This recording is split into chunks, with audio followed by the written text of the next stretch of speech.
Now, Danny Boyle has been at the forefront of homegrown cinema since his thrilling debut Shallow Grave in 1995. Despite venturing beyond our borders and even into outer space, Boyle has always maintained a very British outlook with films like 28 Days Later, Millions and the seminal 90s Brit flick Trainspotting. But for his latest, Slumdog Millionaire, he's looking further afield. Welcome to Who Wants to Be a Millionaire?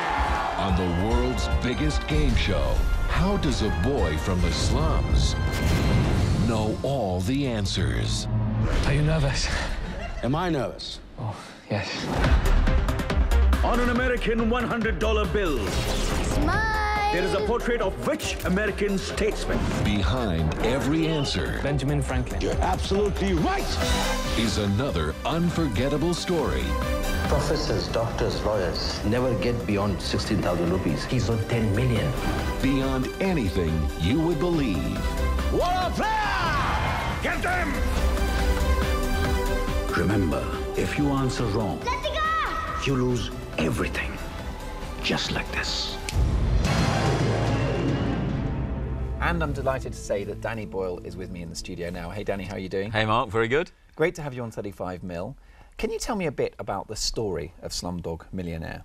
Yeah, it's about this boy from the slums of Mumbai, and he goes on the biggest game show in the world, the Indian version of Who Wants to Be a Millionaire. The prize that is offered, relative to cost of living there, is the biggest prize in the world by far. And he answers every question correctly, and they can't believe, they think he's cheating to get the money.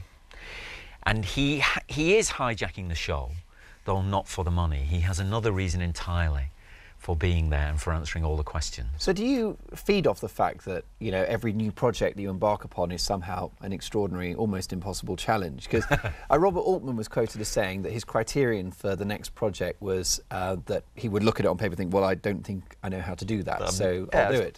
I'm so glad. I've never heard that before about him, but that's exactly what I believe. I think you should think, I have no idea how to do that. Absolutely no idea.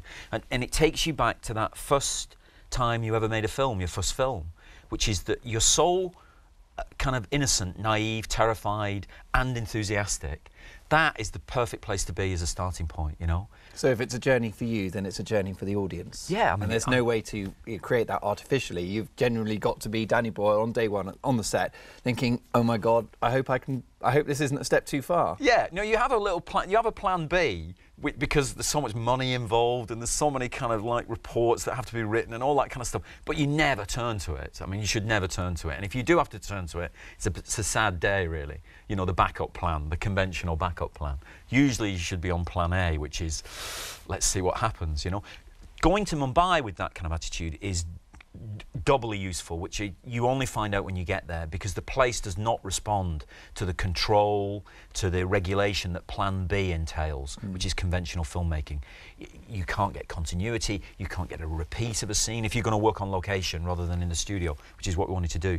In fact, what you get is you get this tidal wave of energy that builds through the day, through the city, and you just let your story go on it. And you don't get some